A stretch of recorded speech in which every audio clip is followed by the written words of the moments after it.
एक दिन बहादुर की माँ ने बहादुर को कहा, बहादुर भैंस को चराने ले जा। दोस्तों, स्वागत है आपका M sir institute YouTube channel पे। दोस्तों, इस चैनल पर हम आपको सभी सब्जेक्ट को कार्टून के माध्यम से पढ़ाते हैं। तो दोस्तों, अगर आप लोग हमारे चैनल पर नए हैं तो चैनल को सब्सक्राइब कर लें और वीडियो को एक लाइक कर दें। आज हम पढ़ने वाले हैं गोधूली भाग 2 के पाठ संख्या 6 बहादुर। दोस्तों, यह एक कहानी है जिसके लेखक अमरकांत है, तो हम इनका परिचय इनके मुंह से ही सुनते हैं। मेरा जन्म जुलाई 1925 ईस्वी में नागर बलिया उत्तर प्रदेश में हुआ था। मेरी स्कूली शिक्षा गवर्नमेंट हाई स्कूल बलिया से हुई। 1946 ईस्वी में मैंने इंटरमीडिएट किया और मैंने 1947 ईस्वी में इलाहाबाद विश्वविद्यालय से बीए किया था। अखिल भारतीय कहानी प्रतियोगिता में मेरी कहानी डिप्टी कलेक्ट्री को पुरस्कार मिला था। मेरी प्रमुख रचनाएं जिंदगी और जोक, देश के लोग, मौत का नगर, मित्र, मिलन, कुहासा, सूखा पत्ता, आकाश, पक्षी, काले उजले दिन, सुखी जीवन, बीच की दीवार, ग्राम सेविका आदि हैं। मैंने वानर सेना एक बाल उपन्यास भी लिखा है। दोस्तों, अब मैं आपके लेखक के परिवार से मिला देता हूँ। दोस्तों, यह लेखक है और यह इनका बेटा है जिसका नाम किशोर है और लेखक की पत्नी है, इनका नाम निर्मला है। दोस्तों, इनका एक नौकर है जिसका नाम बहादुर है। अब दोस्तों, मैं आपको कहानी की और लेके चलता हूँ। बिहार और नेपाल के बॉर्डर के पास एक घर में दिल बहादुर नाम का लड़का रहता था जो 12 से 13 साल का इसके था। पिताजी युद्ध में मारे गए थे और इसकी माँ इसे हमेशा पीटती रहती थी। बहादुर की माँ चाहती थी कि बहादुर उसके घर के काम में मदद करे, लेकिन यह पहाड़ों में घूमता रहता था, घर का काम नहीं करता था। एक दिन बहादुर की माँ ने बहादुर से कहा, बहादुर भैंस को चराने ले जा। तो बहादुर भैंस को चराने पहाड़ों के पास लेकर गया।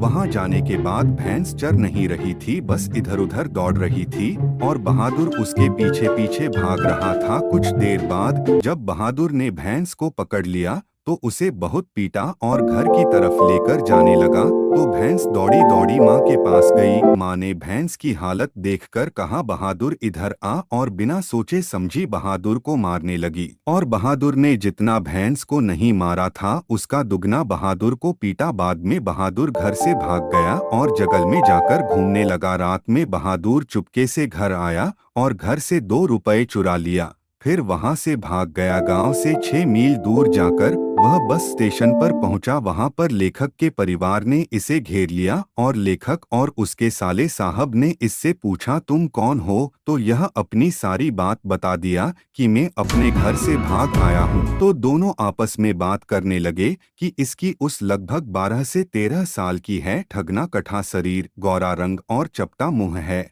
और सफेद नेकर, आधी बाजू की सफेद कमीज और भूरे रंग का पुराना जूता पहना था। उसने गले में स्काउट की तरह एक रुमाल बांधा था और बाद में वह सब लोग और बहादुर बस में बैठ गए। लेखक के परिवार में उनकी बीवी को नौकर रखने की इच्छा थी क्योंकि लेखक के सभी रिश्तेदार नौकर रखते थे और लेखक की बीवी ने नौकर। तो लेखक के साले साहब ने बहादुर को काम पर रख लिया और घर आकर लेखक की बीवी ने पूछा कि तुम्हारा क्या नाम है? तो यह बोला, दिल बहादुर। तो लेखक की बीवी ने बहादुर से कहा कि आज से तुम्हारा नाम सिर्फ बहादुर है और कहा कि मैं तुम्हें अपने बेटे की तरह रखूंगी और तुम्हें पढ़ाऊंगी, बस तुम्हें घर का छोटा मोटा काम करना होगा।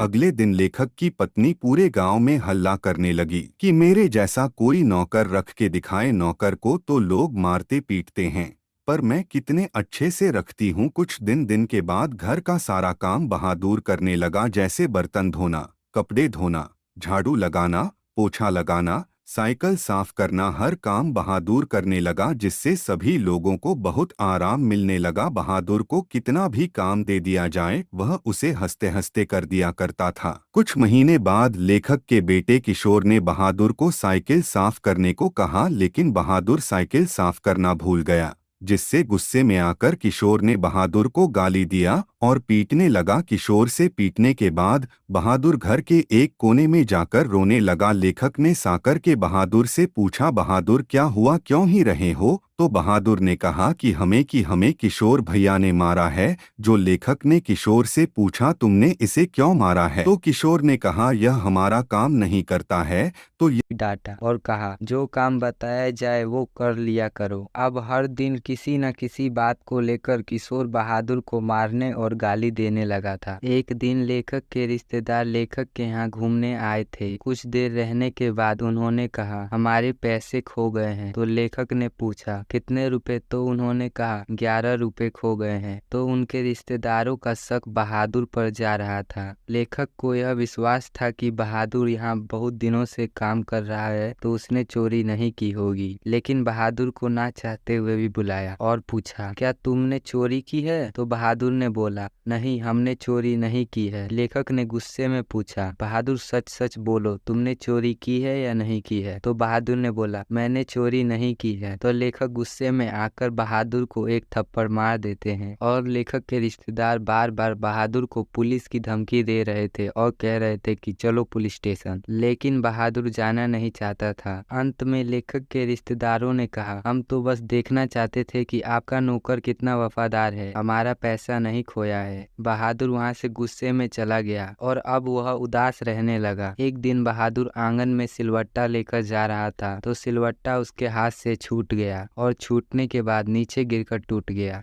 जिसे देखकर वो बहादुर बहुत डर गया और सोचने लगा कि छोटी छोटी बात पर ये अब मुझे मारने लगे हैं तो इतनी बड़ी बात पर यह तो मुझे जान से ही मार देंगे। बहादुर डर के मारे घर छोड़कर भाग गया। लेखक जब घर आया तो देखा कि घर में सन्नाटा है। लेखक की पत्नी जमीन पर बैठकर रो रही है। लेखक ने अपनी पत्नी से पूछा क्यों रो रही हो? तो निर्मला ने कहा बहादुर घर छोड़कर चला गया है, किशोर बहादुर को ढूंढने गया है, और सारा बात बताया। जिसे सुनने के बाद लेखक को बहुत चिंता हुई कि बहादुर ने मुझसे आज तक 1 रुपए भी नहीं मांगे। तो लेखक को बड़ा अफसोस हुआ कि बेचारा हमारे घर दिन रात काम किया, मैंने उसे 1 रुपए भी नहीं दिया। यह सोचकर बहुत चिंता कर रहा था। निर्मला रोते रोते कह रही थी बहादुर को कहीं से भी ढूंढ कर ला दीजिए। तो लेखक बहादुर को ढूंढने के लिए चले गए। दोस्तों यह पार्ट, अब आपको इसका ऑब्जेक्टिव टेस्ट और सब्जेक्टिव टेस्ट लगा लेना है। दोस्तों वीडियो अच्छी लगी तो वीडियो को एक लाइक जरूर कर दे। दोस्तों आप लोग हमारी वीडियो को तो देख लेते हैं पर दोस्तों आप लोग सब्सक्राइब नहीं करते हैं। दोस्तों प्लीज चैनल को सब्सक्राइब कर लीजिए और वीडियो को लाइक कर दीजिए। Thank you for watching.